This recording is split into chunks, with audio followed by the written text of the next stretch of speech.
அன்பானவர்களே, புனித ரமதானை சங்கைப்படுத்தி வைத்த இறைவன், அதிலும் அதனுடைய பகல் காலங்களை விட அதன் இரவுகளை சங்கைப்படுத்தி வைத்த இறைவன் பல்வேறு விசேஷமான அமல்களை எல்லாம் ரமதானிலே அல்லாஹ் ஏற்படுத்தி இருக்கிறான். குறிப்பாக பாக்கியத்திற்குரிய 2 புனிதமான நேரங்கள் நமக்கு அல்லாஹ் வழங்கி இருக்கிறான்.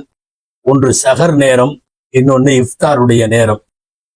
அல்லாஹுவை நோக்கி உயர்த்தப்படுகிற கைகளெல்லாம் நிரம்பிய கைகளாகவே அல்லாஹ் திருப்பி அனுப்புவான், வெறுங்கையாக அனுப்ப மாட்டான். பிரார்த்தனைகள் அங்கீகரிக்கப்படுகிற மிக முக்கியமான நேரம் சஹர் நேரமும் இஃப்தார் நேரமும். சஹரும் இஃப்தாரும் எவ்வளவு தூரம் முக்கியத்துவம் வாய்ந்தவை என்பதை தெரிவதற்கு முன்னால், அந்த சஹர் செய்வதிலும் இஃப்தார் செய்வதிலும் நாம் மேற்கொள்ளுகிற உணவு, இது போன்றவைகளில் எவ்வளவு தூரம் கவனம் செலுத்த வேண்டும் என்பதை சிந்திப்பதுதான் இந்த ஜும்மாவுடைய பதிவு. முதலில் சஹர் நேரத்தின் சிறப்பு, சஹர் செய்வதின் சிறப்பு, சஹருக்கு ஏற்ற உணவுகள், சஹருடைய சுன்னத்தின் விதம், நபி ஸல்லல்லாஹு அலைஹி வஸல்லம் செய்த சஹர்கள். அடுத்து இலவசமாக சஹர் உணவுகளும் இஃப்தாரும் தரப்படுகிற போது அதை அனுபவிக்கிற அல்லது அதை எதிர்கொள்கிற நம்முடைய சூழல், இவைகளை குறித்தெல்லாம் இந்த ஜும்மாவிலே நாம் சிந்திக்க வேண்டும். அன்பானவர்களே, சஹர் நேரம் அல்லாஹுவால் மிகவும் சங்கைப்படுத்தப்பட்ட ஒரு நேரம். திருக்குர்ஆனின் வழி நெடுகிலும் பாவ மன்னிப்பிற்கு உகந்த நேரமாக சஹர் நேரம் சொல்லப்படுகிறது. நல்லடியார்களை பற்றி குர்ஆனிலே பேசுகிற அல்லாஹ், வபில் அஸ்ஹாரிஹும் யஸ்தக்ஃபிரூன், அவர்கள் சஹர் நேரங்களில் பாவ மன்னிப்பு தேடுவார்கள் என்று சொல்லுகிறான். இன்னொரு இடத்தில் அவனுக்கு விசேஷமான இறை அடியார்களை பற்றி குறிப்பிடுகிற ஒரு வசனத்தில், அல் முஸ்தக்ஃபிரூன பில் அஸ்ஹார், சஹர் நேரங்களில் பாவ மன்னிப்பு தேடுபவர்கள் என்கிற வாக்கியம் இது 2 தடவை குர்ஆனிலே இப்படி இடம்பெற்றிருக்கிறது. அல்லாஹுவை நோக்கி எல்லா நேரமும் 24 மணி நேரமும் கையேந்தலாம் என்றாலும் இறைவன் விசேஷமாக அங்கீகரிக்கிற நேரம் சஹருடைய நேரம். சஹர் நேரம் குறித்து பல்வேறு நிகழ்வுகள் அதனுடைய நேரத்தின் சிறப்பை குறித்து வந்திருக்கிறது.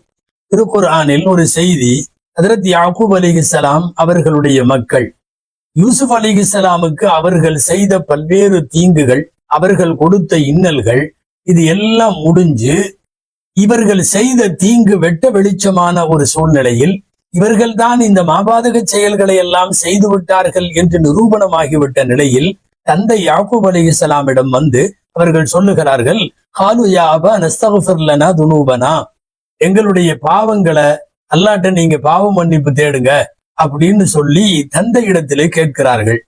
அப்போது யாக்கூப் அலைஹிஸ்ஸலாம் பதில் சொல்லுவார்கள், சௌஃப அஸ்தக்ஃபிரு லக்கும் ரப்பி, அதாவது உடனடியா அல்லாஹ் உங்கள் பாவங்களை மன்னிப்பானாகன்னு சொல்லல. என்ன சொல்றாங்கன்னா, என் ரப்பிடத்திலே நான் உங்களுக்கு பிறகு மன்னிப்பு தேடுவேன் அப்படின்னு சொன்னாங்க. பிறகுன்னா எப்போ? தப்சீர்களில் பல்வேறு முக்கியமான தப்சீர்களில் எல்லாம் இந்த செய்தி எழுதுகிறார்கள், யாக்கூப் அலைஹிஸ்ஸலாம் தள்ளி போட்டது சஹர் நேரத்திற்காக. சஹர் நேரத்தில் நான் உங்களுக்கு மன்னிப்பு தேடுகிறேன் என்பதைத்தான் பிறகு மன்னிப்பு தேடுகிறேன் என்று சொன்னார்கள். அதன்படியே யாக்கூப் அலைஹிஸ்ஸலாம் சஹர் நேரத்தில் தங்கள் மக்கள் செய்துவிட்ட பாவங்களை மன்னிக்குமாறு அல்லாஹ்விடத்திலே கேட்டார்கள் என்று தப்சீர்களில் பதிவிருக்கிறது. வாருங்கள் அன்பானவர்களே, சஹர் நேரத்தில் நாம் செய்கிற சஹரை குறித்து சில சிந்தனைகள். சஹர் நேரம் என்பது வெறுமனே சாப்பாட்டிற்காக நாம ஏற்படுத்தி கொண்ட ஒரு நேரம் அல்ல. நாம ஏற்படுத்துறதா இருந்தா முதல் நாள் நைட்டு ஏற்படுத்தி இருக்கலாம், வேற ஏதாவது ஏற்படுத்தி இருக்கலாம். சஹர் என்பது ஷரியத்து குறித்து தந்த ஒரு நேரம். நீங்கள் இந்த நேரத்தில் சஹர் செய்யுங்கள் என்பதை கூட மார்க்கம் வரையறுத்து சொல்லுகிறது. பெருமானார் ஸல்லல்லாஹு அலைஹி வஸல்லம் சொன்னார்கள், தஸஹரு ஃபஇன்ன ஃபிஸ் ஸஹூரி பரக்கா, நீங்கள் சஹர் செய்யுங்கள், ஏனென்றால் சஹரிலே பரக்கத் இருக்கிறது என்றார்கள் நபி ஸல்லல்லாஹு அலைஹி வஸல்லம். சஹர் செய்வது குறித்து வந்திருக்கிற நபிமொழிகளில் சில உங்களுடைய கவனத்திற்கு தர வேண்டியது கடமை. நபி ஸல்லல்லாஹு அலைஹி வஸல்லம் சொன்னார்கள், இன்ன தஆமஹா தஆமும் முபாரக், சஹருடைய உணவு பரக்கத்தான உணவு. எல்லா உணவுகளையும் பரக்கத்தான உணவுன்னு சொல்ல முடியாது. நம்ம காலை உணவு, மதிய உணவு, இரவு உணவு, இடை உணவு, சிற்றுண்டி உணவு நிறைய சாப்பிடுவோம். பரக்கத்தான உணவு என்பது சஹரனுடைய நேரத்திற்கு பெயர். அம்ர் இப்னு ஆஸ் ரலியல்லாஹு அன்ஹு அவர்களின் ஒரு அறிவிப்பு இமாம் ஹாக்கிம் ரஹிமஹுல்லாஹ் பதிவு செய்திருக்கிறார்கள். அதிலே இந்த ஹதீஸ் வருகிறது, மாபைன சியாமினா ஒசியாமி அகிலில் கிதாப் அகலத்து சஹூர். நம்முடைய நோன்பிற்கும் வேதக்காரர்களான அகில கிதாபுகள் என்ற யூத நசராக்களினுடைய நோன்பிற்கும் நமது நோன்பிற்கும் இடையிலே வித்தியாசம் சகர் சாப்பிடுவது என்று சொன்னார்கள். ஏனென்றால் யகூதிகள் நோன்பு வைப்பார்கள், சகர் சாப்பிட மாட்டார்கள். நசாராக்களில் சில பிரிவுகளிடத்திலே கூட நோன்பு இருக்கிறது, ஆனால் சகர் இல்லை. சகர் என்பது நாம் மட்டுமே செய்கிறோம். தப்சீர்களில் ஹதீஸ் கிதாபுகளில் இந்த ஹதீஸிற்கு விளக்கம் எழுதுகிற போது அகிலல் கிதாபிலா யதஸஹரூன், அகில கிதாபுகள் வேதக்காரர்கள் அவர்கள் சகர் செய்ய மாட்டார்கள் என்று இருக்கிறது. அன்பானவர்களே, சகர் செய்யுதல் என்பது வெறுமனே மறுநாள் பசி எடுக்க கூடாது என்பதற்காக வேண்டி உடலின் சக்திக்காக என்று மாத்திரம் வட்டத்தை குறுக்க முடியாது. சகர் என்பது அம்ருன் தஅப்புதியுன் என்கிறார்கள் மார்க்க அறிஞர்கள். அப்படின்னா சகர் சாப்பிடுதல் என்பது ஒரு இபாதத், சகர் சாப்பிடுதல் என்பது ஒரு வணக்கம். நாம சாப்பிடத்தானே செய்யறோம், இல்ல, சகருக்கு நன்மை உண்டு. சகரில் என்னவெல்லாம் இம்மை மறுமையினுடைய பலன்கள் என்பதை யோசிப்போம். ஒண்ணு, மறுநாள் முழுக்க சாப்பிடாமல் இருக்க போகும் நமக்கு அந்த இரவின் கடைசி பகுதி நெருங்க நெருங்க சாப்பிடுவது மறுநாளைக்கான தெம்பை தரும் என்பது நீங்களும் நானும் சொல்லுகிற முடிவல்ல, ஷரியத்து சொல்லுகிற முடிவு. இது ஒண்ணு. இரண்டாவது, அப்படி ஒரு சகரை சாப்பிடுகிற போது நபிகள் நாயகம் ஸல்லல்லாஹு அலைஹி வஸல்லமினுடைய சுன்னத்தை பின்பற்றிய நன்மை கிடைக்கும் சகர் செய்வதிலேயே. மூணாவது, இப்போது சொன்ன வேதக்காரர்களுக்கு மாறு செய்யுதல். பொதுவாக இஸ்லாம் யூதனசராக்களினுடைய பழக்க வழக்கங்களுக்கும் அவர்களின் கலாச்சாரம் மற்றும் மரபுகளுக்கும் எதிராகத்தான் பெரும்பாலும் இருக்கும். அந்த அடிப்படையில் சகர் உணவு அவர்களுக்கு நேர் மாற்றமாக செய்வது என்பது தெரிகிறது. இதுக்கெல்லாம் மேல சாதாரண சுன்னத்தல்ல, மிகப்பெரிய சுன்னத். நபி ஸல்லல்லாஹு அலைஹி வஸல்லம் எவ்வளவு தூரம் வலியுறுத்தினார்கள். உங்களால பெரிய அளவுல சகர் உணவெல்லாம் ஏற்பாடு செய்ய முடியலன்னாலும் பரவாயில்ல, இக்ஃபி தமராத்துன் லிஸ்ஸஹூர், சகருக்கு சில பேரிச்சம்பழங்கள் போதும் அப்படின்னு சொல்லி நபி ஸல்லல்லாஹு அலைஹி வஸல்லமுடைய வார்த்தை இருக்கிறது. இப்படியும் கூட ஒரு வார்த்தை நபி ஸல்லல்லாஹு அலைஹி வஸல்லம் வாயில வந்தது, நிஅமஸ் ஸஹூரு அத்தமர், சகர்களில் நல்லது பேரிச்சம்பழம். ஒரு பேரித்தம்பழமாவது அல்லது 2 பேரித்தம்பழமாவது நீங்கள் அந்த நேரத்தில் சாப்பிடுவது மறுநாளைக்கு தேவையான தெம்பை தர வல்லது. நிஅம ஸஹூருல் முஃமினி அத்தமர், ஒரு முஃமினின் சகரில் நல்லது தமர். நாம் இஃப்தாரிலே பெரும்பாலும் பேரித்தம்பழத்தோடு தான் நோன்பு திறக்கிறோம், ஆனால் சகரிலே யாரும் தொடுவதில்லை. ஆனால் இந்த ஹதீஸின் விளக்கப்படி நிறைய அரபுகள் நீண்ட காலமாக சகரிலும் ஒரு பேரித்தம்பழம் சாப்பிடுவார்கள். ஏன் தெரியுமா? நபி ஸல்லல்லாஹு அலைஹி வஸல்லமுடைய வாயில ஒரு முஃமினின் சகர்களில் நல்லது அத்தமர், பேரித்தம்பழம் என்று வருவதால் சகர் செய்வது என்பது நபி ஸல்லல்லாஹு அலைஹி வஸல்லமுடைய வழியில் பெரிய சுன்னத்தாகிறது. சரி, சகர் எப்போது செய்ய வேண்டும்? சகர் செய்வதற்கான நேரம் ஃபிக்ஹுடைய கிதாபுகளில் பஅத முன்தஸிஃபில் லைல், பாதி இரவுக்கு பின் என்று வருகிறது. நாம இன்னைக்கு ஒரு 3, 4, 4:15, 4:30 நாம டைம் வச்சிருந்தாலும் சகருக்கான அங்கீகாரமான அனுமதிக்கப்பட்ட நேர துவக்கம் என்பது இரவில் பாதிக்கு பின். இரவில் பாதினா நீங்க ராத்திரி 10 மணிக்கு பின்னாடி உள்ள பாதியை கணக்கு போடக்கூடாது. இரவில் பாதி என்பது இரவு துவங்குவது மகரிபில், மகரிபில இருந்து ஃபஜ்ர் வரைக்கும் உள்ள ஒட்டுமொத்த இரவில் நீங்கள் பாதி நேரத்தை சரியாக கணக்கிட்டு அந்த பாதி நேரத்திலிருந்தே சகர் தொடங்கி விடுவது. சில பேர் எல்லாம் 1 மணிக்கு 2 மணிக்கு விழித்திருந்தாலும் கூட சகர் நேரம் வரட்டும் என்று இருப்பார்கள். அப்படி அல்ல, சகருக்கான அங்கீகாரமான நேரம் அப்போது தொடங்கி விடுகிறது பாதி இரவில். சரி, அப்ப பாதி இரவுலயே டெய்லி சாப்பிட்டு பழகிடலாமா? அது அவ்வளவு நல்லதல்ல. அனுமதி இருக்கிறது என்பது உண்மை. ஆனால் 2 விஷயம் மார்க்கத்திலே, இது பொது சட்டம். என்னன்னா, தஅഖீரு ஸஹூர் வ தஅஜீலுல் இஃப்தார். இந்த உம்மத்து நன்மையின் மீது இருக்கும் எது வரைக்கும்? சகரை பிந்துகிற வரைக்கும், இஃப்தார் முந்துகிற வரைக்கும். அப்படின்னா டைமுக்கு முன்னாடி இஃப்தார் திறக்கிறது அல்ல, டைம் ஆன உடனே பிற்படுத்தாம உடனே திறந்துடணும். சகரை பொறுத்தவரை நடு இரவிலிருந்து பாதி இரவிலிருந்து தொடங்கி விட்டாலும் முடிந்த அளவு சகரை பிற்படுத்த வேண்டும். சகரை பிற்படுத்துவது சுன்னத்து, இஃப்தாரை முற்படுத்துவது சுன்னத்து. இனி பெருமானார் ஸல்லல்லாஹு அலைஹி வஸல்லமினுடைய சகர் சம்பந்தப்பட்ட சில ஹதீஸுகள் நம் கவனத்திற்குரியவை. அதுல 1-2 சகர் உணவு சம்பந்தப்பட்டது, அது அப்புறம் பார்க்கலாம். இப்போ முதல்ல சகர் நபி ஸல்லல்லாஹு அலைஹி வஸல்லம் செய்திருக்கிறார்கள். ஸஹீஹுல் புகாரியிலே ஸைத் இப்னு ஸாபித் ரலியல்லாஹு அன்ஹுடைய அறிவிப்பு. அதுல எல்லாரும் சேர்றாங்க, முக்கியமான சஹாபிகள் எல்லாம். அனஸ் ரலியல்லாஹு அன்ஹு இருக்கிறார்கள், ஸைத் இப்னு ஸாபித் ரலியல்லாஹு அன்ஹு இருக்கிறார்கள், அவங்க ஸைத் சாபித் ரலியல்லாஹு அன்ஹு தான் சொல்றாங்க, தஸஹர்னா மஅ ரசூலில்லாஹி ஸல்லல்லாஹு அலைஹி வஸல்லம், நாங்கள் அல்லாஹ்வின் தூதரோடு சஹர் செய்தோம். சஹர் செஞ்சு முடிச்சுட்டு தஸஹர சும்ம காம இல ஸலா, பிறகு நபி ஸல்லல்லாஹு அலைஹி வஸல்லம் தொழுகைக்காக வேண்டி எழுந்து நின்றார்கள். இந்த ஹதீஸை சொல்றப்போ ஸைத் சாபித் ரலியல்லாஹு அன்ஹு சொல்றப்போ பக்கத்துல இருந்த அனஸ் ரலியல்லாஹு அன்ஹு கேட்டாங்க, கம்கான பைனஹுமா மினல் மிக்தார். கம்கான பைனஹுமான்னா நபி ஸல்லல்லாஹு அலைஹி வஸல்லம் சஹர் உணவு சாப்பிட்டதற்கும் ஃபஜ்ருடைய பாங்கிற்கும், கம்கான பைன ஸஹரி வல் அதான், பாங்குக்கும் இடையில எவ்வளவு நேரம் இருந்தது என்று கேட்கிறார்கள். பொதுவா எவ்வளவு நேரம் இருக்கும், சஹர் முடிச்சுட்டு ஃபஜ்ருக்கு பாங்கு சொல்ற வரையும் எவ்வளவு நேரம் அப்படின்னு கேட்கிறாங்க. பொதுவா இந்த மாதிரி கேள்வியில ஒவ்வொருத்தரும் அவங்கவுங்க சார்ந்திருக்கிறபடிதான் பெரும்பாலும் பதில் சொல்லுவாங்க. அரபுகளை பொறுத்த வரையும் அதுக்கு எவ்வளவு நேரம் ஆகும் அப்படின்னு கேட்டா, ஒரு ஒட்டகத்தை அறுக்கிற நேரம் அப்படின்னு சில பேர் பதில் சொல்லுவாங்க. ஏன்னா அவங்க அந்த துறை சார்ந்தவங்களா இருப்பாங்க, அதனால அதை சொல்லுவாங்க. சில பேர் என்னன்னா ஆடு மாடுகள்ல பால் கறக்கிறவங்களா இருப்பாங்க, அவங்க சொல்லுவாங்க வக்து ஹலபி நாகா, ஒரு ஒட்டகத்தோட பால் கறக்கிற அளவுக்கு நேரமாய் போச்சு அப்படின்னு சொல்லுவாங்க. பொதுவா ஒவ்வொருத்தரும் எப்படி சார்ந்திருக்கிறார்களோ அதை பொறுத்து தான் பதில் வரும். இங்க பாருங்க, ஸைத் சாபித் ரலியல்லாஹு அன்ஹு அதிகமாக குர்ஆனோடு தொடர்புடையவர்கள், குர்ஆனை இந்த உம்மத்தில தொகுத்து கொடுத்தவர்கள், இந்த உம்மத்திற்கு குர்ஆனை தொகுக்கிற கமிட்டிக்கு தலைவராக இருந்தவங்க. அவங்கள்ட்ட கேக்குறாங்க என்னன்னு, ரசூலுல்லாஹ்வுடைய சஹர் முடிவுக்கும் பாங்கிற்கும் இடையில எவ்வளவு நேரம்?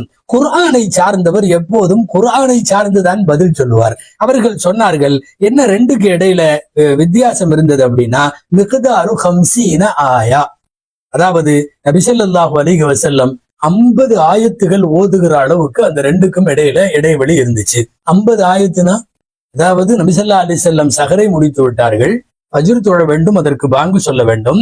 சஹருக்கும் ஃபஜ்ருக்கும் இடையில் 50 ஆயத்துகள் ஓதுகிற அளவிற்கு இடைவெளி இருந்தது என்கிற வாசகம் சஹர் செய்கிற நம் கவனத்திற்குரியது. சில பேர் எல்லாம் பாங்கு சொல்லுவதற்கு ஆரம்பிச்சதுக்கு பின்னாடியும் பாங்கு முடிகிற வரையும் சாப்பிடலாம் என்கிற அடிப்படையில் எல்லாம் சிறுபிள்ளைத்தனமாக விளங்குகிற அந்த விளக்கம் தவறு. 50 ஆயத்துகள் இடைவெளி இருந்திருக்கிறது என்று சொல்லுகிறார்கள். இது பெருமானார் ஸல்லல்லாஹு அலைஹி வஸல்லமுடைய சஹர் சம்பந்தமாக வந்திருக்கிற செய்தி. அடுத்து இர்பாத் இப்னு சாரியா ரலியல்லாஹு அன்ஹு அவர்கள் அறிவிக்கிற ரசூல் ஸல்லல்லாஹு அலைஹி வஸல்லமுடைய சஹர் சம்பந்தப்பட்ட இன்னொரு செய்தி என்னன்னா, ரசூல் ஸல்லல்லாஹு அலைஹி வஸல்லம் ரம்ஜான்ல என்னை கூப்பிட்டாங்க. தானி ரசூலுல்லாஹி ஸல்லல்லாஹு அலைஹி வஸல்லம் இல ஸஹூரி ஃபீ ரமதான், ரமதானுடைய சஹர்ல எனக்கு அழைப்பு கொடுத்தாங்க, வாங்கன்னு சொன்னாங்க. நான் போனேன். ஃபகால ஹலும்ம இலல் கதாஇல் முபாரக், பாப்பா பரக்கத்தான உணவின் பக்கம் வா அப்படின்னு சொல்லி கூப்பிட்டு என்னை சாப்பிட வச்சாங்க.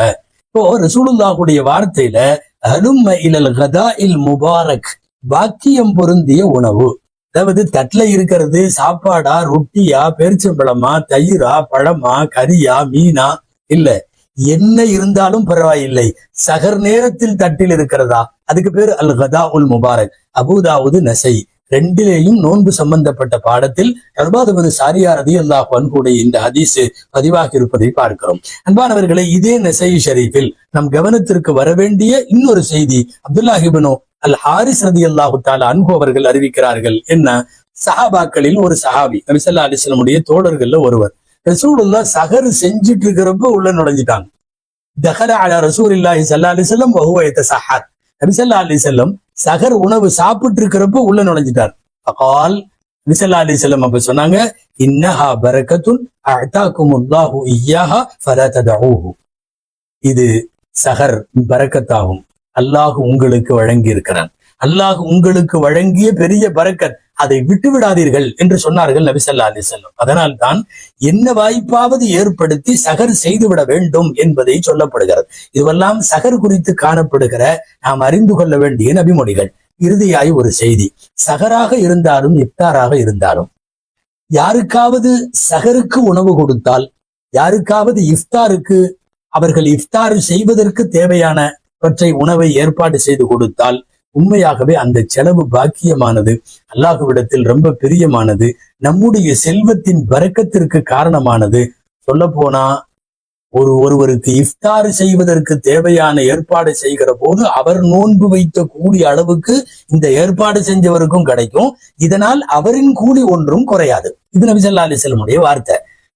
ஒருத்தருக்கு நோன்பு திறக்கிறதுக்கு தேவையான எல்லாம் நான் ஏற்பாடு பண்ணி கொடுத்துட்றேன், ஒரு கஞ்சி, ஒரு பேரிச்சம்பழம், தண்ணி, ஜூஸ், என்னென்னலாம் இன்னைக்கு பண்றோமோ பலகாரங்கள் அத்தனையும் கொடுக்கிறோம். அப்போ அவ்வாறு கொடுப்பவருக்கு நோன்பாளியின் நன்மையை போல கிடைக்கிறது. நோன்பாளியின் நன்மையில எதுவும் குறையாது. ஆக இந்த சகருக்கு உணவு கொடுக்குதல், இஃப்தாருக்கு உணவு கொடுக்குதல், இந்த ரெண்டுமே பாக்கியமானவை. அதுல ஹதீஸ்ல அதிகம் வலியுறுத்தப்படுவது இஃப்தாருக்கு தருவதுதான். நம்மிடத்துல காலப்போக்கில் இன்றைக்கு சகர் உணவும் அப்படி பிரபலமாகிவிட்டது. இதனால் இன்றைக்கு 2 செய்தி முக்கியமாக சொல்ல வருவதற்குத்தான் இந்த ஜும்மா சிந்தனையை இந்த உம்மத்திற்கு கொண்டு போய் சேர்க்க வேண்டிய செய்தி. சகர் குறித்தும் இஃப்தார் குறித்தும் ஒரு விழிப்புணர்வு. என்னன்னா, இஃப்தார் மட்டுமே கஞ்சி காய்ச்சி ஊற்றி நோன்பாளிகளுக்கு தருதல் என்கிற நம்முடைய நாட்டின் எல்லா பள்ளிவாசல்களிலும் நீண்ட நெடுங்காலமாக இருக்கிற இந்த அமல் இப்போது சகரிலேயும் ஏற்பட்டு நாடு முழுக்க இலவச சகர் உணவுகள் ஏற்பாடு செய்யப்படுகிறது. எக்கச்சக்கமான இலவச சகர் உணவுகள். அநேகமாய் ஒரு 10 வருஷத்திற்கு முன்னாலே சகர் உணவுகள் எல்லாம் எங்கேயுமே இருக்காது. இப்போதெல்லாம் ஊருக்கு நம்ம ஊரில் சகர் உணவு இலவசமாய் கிடைக்கும் இடங்கள் அப்படின்னு சொல்லி வரிசா பட்டியல் புக் பண்ணுவதற்கு போன் நம்பர்களோட தரப்படுகிறது. பிரயாணத்துல இருக்கிறவங்களுக்கு எந்தெந்த ஊர்ல, எந்தெந்த பஸ் ஸ்டாண்ட்ல, எந்தெந்த ரயில்வே ஸ்டேஷன்ல சகர் உணவு கிடைக்குங்கிற பட்டியல் சமூக வலைத்தளம் பூரா வருது. திருச்சியில் கிடைக்கும் இடம், மதுரையில் கிடைக்கும் இடம், தேனியில் கிடைக்கும் இடம்னு பெரிய பட்டியலே வருது. நீண்ட பட்டியல்கள். அதாவது சகர் உணவுகள் இலவசமாய் தருதல் என்பது பரவலாக்கி விட்ட இந்த நிலையில் அதை குறை சொல்றதோ நிறைவா இது பண்றதோ அதெல்லாம் இல்லை. சில விஷயங்கள் கவனத்திற்குரியவை. ஒண்ணு, ஜகாத்தினுடைய பொருளில் சகர் உணவு எல்லாத்துக்கும் தருதல் என்பது ஏற்புடையது அல்ல. மார்க்கம் அதை ஒத்துக்கொள்ளாது. எத்தனையோ பேர் பார்க்கிறோம் தமிழகத்தினுடைய ஊர்கள்ல, அவங்க ஜகாத்தினுடைய பணத்தை தூக்கி பள்ளிவாசல்லையோ அல்லது யாராவது சகர் ஏற்பாடு செய்யறவங்கள்ட்ட கொடுத்துட்றாங்க. கொடுத்து உணவு போடுங்கன்னு. அந்த உணவு சாப்பிடுகிற எல்லாரும் ஜகாத்தை பெறுகிற அளவுக்கு தகுதி உள்ளவர்கள் தானா? ஏன்னா ஜகாத்தினுடைய பொருளாக கொடுத்தால் அதை வாங்குறதுக்கு தகுதி உள்ளவங்க தானே சாப்பிடணும். இப்போ நமக்கு தெரிந்து மாதம் 1 லட்சம் ரூபாய் சம்பளம் வாங்குகிற பெரிய பெரிய வேலையில இருக்கிறவங்க, அவங்களுக்கு குடும்ப சூழல் இல்லை, சகர் உணவு அவர்களால் சமைத்து சாப்பிட முடியாது. எனவே பள்ளிவாசல்லையோ அல்லது சகர் சாப்பாடு கொடுக்குற இடங்கள்லயோ போய் சாப்பிடுறாங்க. அவர் மாதம் 1 லட்சம் ரூபாய்க்கு சம்பாதிக்கிறார். அவரே ஜகாத்து கொடுக்கிற நிலைமையில இருக்கிறார். அவர் போய் இலவசமாக சகர் தருகிறார்கள்னு சாப்பிடுறாரு. முதல்ல இது உறுதி செய்யணும். அது சதகா தொகையாக இருந்தால் சாப்பிடலாம். ஹதியா, நன்கொடை, ஹிபா இதெல்லாம் சாப்பிடலாம். ஜகாத்தாக இருந்தால் ஜகாத்து பெறுகிற அளவுக்கு தகுதி உள்ளவர்கள் மாத்திரம்தான் அதை சாப்பிட முடியும். அப்படின்னா எங்களுக்கு ஏற்பாடு இல்லை, வீடு இல்லை, சகர் அங்கதான். ஒன்றும் இல்லை. ஒரு சகருக்கு தேவையான ஒரு உணவுக்கான தொகையை அந்த இடத்துல கொடுத்து விட்டு, யார் ஏற்பாடு செய்யறாங்களோ அவங்கள்ட்ட கொடுத்துட்டு நம்ம சாப்பிட்டு போயிடலாம். சமீப காலங்களில் சகர் உணவுகளிலும் இஃப்தாறுகளிலும் இந்த கவனம் மீறப்படுகிறது என்பது ரொம்ப முக்கியம். முக்கியமா சமுதாயத்துக்கு கொண்டு போற செய்தி. இஃப்தார்லையும் கஞ்சிக்கு பணம் கொடுப்பவர்கள் ஜக்காத்தை கொடுக்கிறார்கள். கொடுப்பவர்களிடம் தயவு கூர்ந்து சொல்லுகிறோம், பள்ளிவாசல்ல எல்லாரும் கஞ்சி குடிக்கிற இடத்தில், அதுல குறிப்பா பல்வேறு பள்ளிவாசல்களில் காய்ச்சி ஊற்றப்படுகிற கஞ்சிகளை காஃபிர்களும் பெற்று செல்லுகிற சூழ்நிலையில் நீங்க ஜக்காத்து காஃபிர்களுக்கு கொடுத்தால் செல்லுமா? ஜக்காத்து பணக்காரர்களுக்கு கொடுத்தால் செல்லுமா? எனவே ஜக்காத்து தொகையை தயவு கூர்ந்து சகர் உணவுக்கும் தர முடியாது, இஃப்தார் உணவுக்கும் தர முடியாது. ஜக்காத்து கேட்கவும் கூடாது. கஞ்சிக்காக ஜக்காத்து தாருங்கள் என்று கேட்பதற்கும் அனுமதி இல்லை. அன்பானவர்களே, யாரெல்லாம் வழங்குகிறார்களோ அந்த வள்ளல்களை கேட்டுக்கொள்ளுகிறோம், அவர்கள் தயவு செய்து ஜக்காத் அல்லாமல் சதக்கா தொகைகளாக கொடுக்கட்டும். அல்லது தான தர்மங்கள், நன்கொடைகள், வேறு அன்பளிப்புகள் எப்படி வேண்டுமானாலும், ரமதான் அன்பளிப்பு அல்லாஹ் நிறைய அதற்கு பன்மடங்காக்கி இறைவன் பகரமாக தருவான் என்பதில் சந்தேகமில்லை. 2வது செய்தி, சகருக்கும் இஃப்தாருக்கும், கஞ்சிக்கோ அல்லது இஃப்தாருக்கோ சகர் உணவுகளுக்கோ பணம் தருகிற பெருமக்களை தயவுகூர்ந்து கேட்டுக்கொள்ளுகிறோம், தவறான வருவாய் உள்ளவர்கள் தர வேண்டாம். சகரில இருந்து இஃப்தார் வரை பசி, தாகம், புணர் எல்லாவற்றையும் விட்டு அல்லாஹுவுக்காக தன்னை கட்டுப்படுத்தி கொண்டு ரப்புக்காக நோன்பு வைத்த இறைவன் சொல்லுகிறானே, நோன்பு எனக்கு, நானே அதற்கு கூலி கொடுக்கிறேன் என்று. அப்படிப்பட்ட பரிசுத்தமான வாய்க்கு நீங்கள் கொடுக்கிற பேரித்தம்பழம் ஒரு தவறான வருவாயிலிருந்து தரப்படுமானால் நிச்சயமாக அந்த குற்றத்திற்கு நாம் ஆளாகி விடுவோம். நன்மையை செய்ய போய் பாவத்தை சுமக்கிற சூழ்நிலை வந்துவிடக்கூடாது. அதனால் சகருக்கும் இஃப்தாருக்கும் தருபவர்கள் ஜக்காத்திலேயும் தர வேண்டாம், அதே போல ஹராமான காசிலிருந்தும் தர வேண்டாம். இன்னொரு முக்கியமான செய்தி, இது சாப்பிடுறவங்களுக்கு, கொடுக்கிறவங்களுக்கு சொன்னோம், சாப்பிடுறவங்களுக்கு சொல்லுகிறோம், தயவு செய்து நீங்கள் எந்த பள்ளிவாசலில், எந்த இடத்தில், எந்த கமிட்டியில், எந்த மண்டபத்தில் நீங்கள் நோன்பு திறந்தாலும் சகர் வைத்தாலும் நோன்பு இஃப்தார் திறந்தாலும் அது ஜகாத்து தொகை இல்லை என்பதை நீங்கள் உறுதி செய்ய வேண்டும். ஜகாத்து வாங்குவதற்கு நீங்கள் தகுதியாக இருந்தால் தாராளமாக சாப்பிடலாம், இஃப்தார் செய்யலாம். அப்படி இல்ல, நாம ஜகாத்தை பெறுகிற அளவுக்கு இல்ல, அல்லாஹ் நல்லா தான் வச்சிருக்கான்னா இஃப்தாரா இருந்தாலும் சரி சகரா இருந்தாலும் சரி பணம் கொடுத்து விட்டு சாப்பிடுங்கள். அந்த பள்ளிவாசல் ஒருவேளை இல்ல நாங்க இலவசமா தர்றோம்னாலும் அவங்கள்ட்ட இது ஜக்காத் இல்லை என்பதை உறுதி செய்ய வேண்டிய கடமை நமக்கு உண்டு.